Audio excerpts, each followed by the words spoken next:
Thank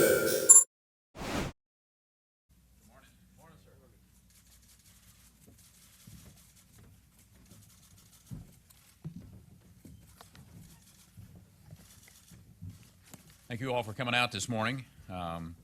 Yesterday's ruling didn't change the fundamental argument that I've made from day one, that a governor has a constitutional right to exercise line item veto authority in Texas, and I've used that authority lawfully and legally.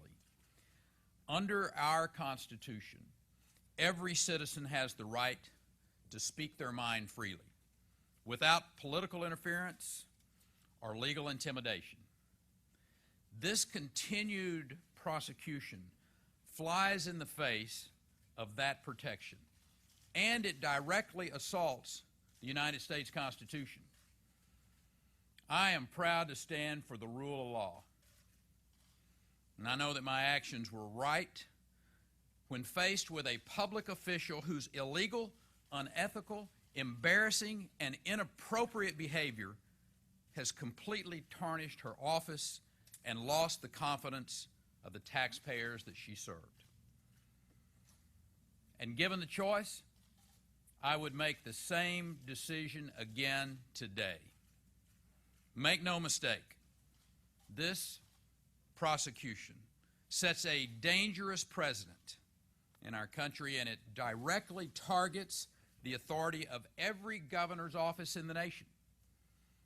Legal scholars from both sides of the aisle, they have agreed that these charges cannot stand. And I'll continue this fight, and I'm confident that I'll ultimately prevail, because the prosecution's case amounts to the criminalization of politics, and it would impose a chilling effect on free speech.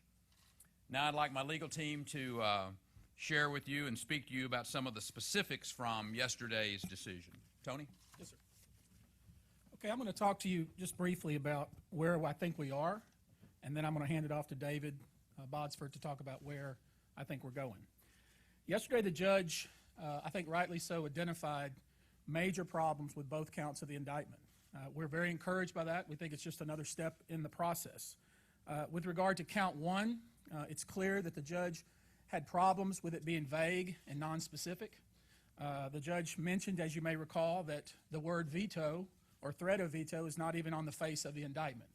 And the judge encouraged us, and we intend to do this, file paperwork to ferret that out, to flesh that out, because we think once the special prosecutor is required to put that in the face of the indictment, we think that likelihood is that will be quashed.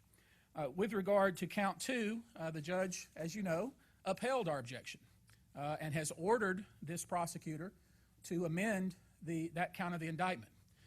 We don't think the prosecutor can do that. We don't think that he can demonstrate that there is, in fact, that the exception is not met, because obviously Governor Perry, when he issued his veto, was part of a governing body. So we think, again, that part of the indictment is fatally flawed, and we're encouraged by the judge that the judge agreed with us that both counts of that indictment are simply, they just can't hold up under law. And finally, one thing I'd like to mention is yesterday, if you read the 44-page opinion, the judge made the statement that our arguments with regard to the constitutional issues were compelling, but in his view, they were premature. Now, we, of course, respectfully disagree with the judge on that part, and we have filed a notice of appeal on that, and we expect that to go to the Third Circuit Court of Appeals, where we can get that issue decided. With regard to the next steps, I've already told you a little bit about what we intend to file in the next 24 hours or so, but I'm going to let Mr. Bodsford talk to you a little bit about the timeline of the appeal and how that process works, so you can know where we go from here. David? Thank you, Tony. As you all know, we filed a notice of appeal in the Third Court of Appeals here in Austin.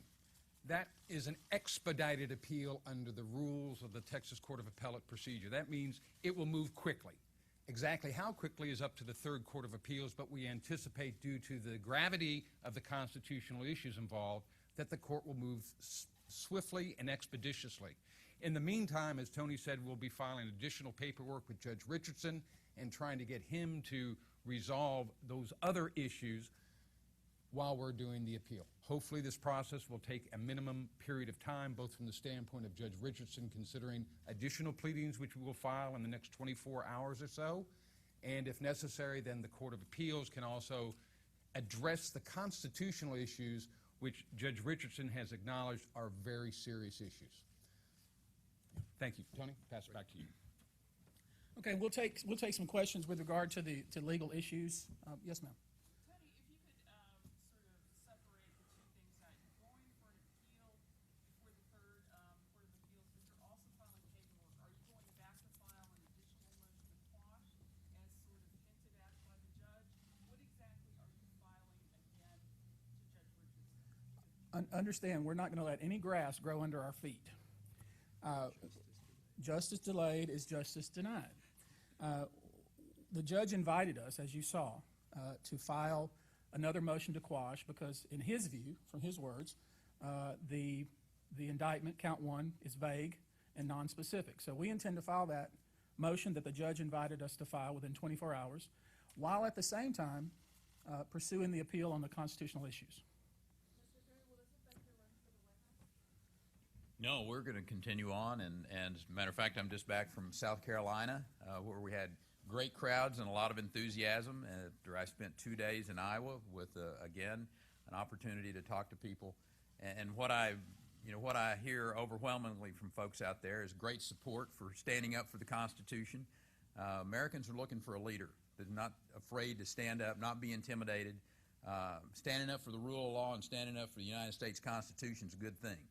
And the people across this country are very supportive of that. So we're moving right along as we have intended to, and we'll make a decision, or actually make an announcement is a better descriptive term in the May-June timetable, just like we had intended to before this. Mr. Botsford, you had said that the appellate process will take a minimum period of time, but realistically, how long is that? Could take anywhere from 30 to 45 to 60 days for the Third Court of Appeals to issue an opinion in connection with an expedited appeal. That's not an unreasonable period of time to expect the court to resolve the constitutional issues if, in fact, they need to. And we think they do. Can you explain how, you mentioned that this is an indictment against the governor's power to veto. The lawsuit was filed prior to the veto.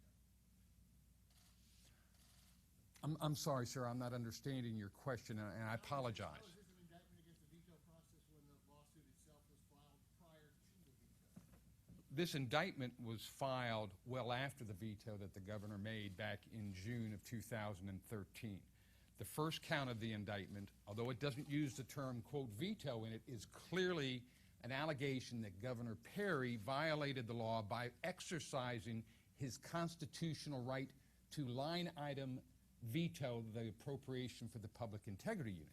Count two focuses on this alleged threat that the governor never made, saying that he's going to veto that appropriation. The paper turned that into a threat. The governor never used that term whatsoever.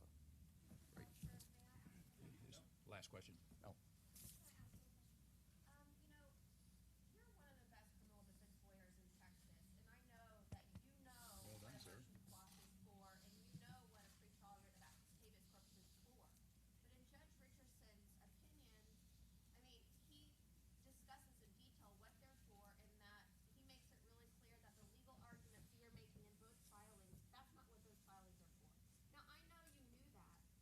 You had to have known that when you were making those arguments. Why did you do that? Well, firstly, a facial challenge is defined under Texas law as being limited to the indictment allegations and the statute. Okay? That's what the case law says. We respectfully disagree with Judge Richardson's assessment because of that case law from the Court of Criminal Appeals. That's the best answer I can give you. We raised everything that we thought we should raise in a timely manner in connection with that writ. And the issues relating to the separation of powers, speech and debate clause, absolute immunity, those are issues that have never been raised in a pretrial writ in Texas, but under parallel law from the Supreme Court of the United States, that is the appropriate time and the necessary time to raise those issues. Otherwise, you can be deemed to have forfeited them or waived them. So we proceeded in a timely manner and in a manner that the law dictates that we should proceed. And obviously, we have a slight disagreement with Judge Richardson about his assessment of whether this is timely or not from the standpoint of whether he can reach these issues or not. That will be ferreted out in connection with the appeal. Thank you. Thank you.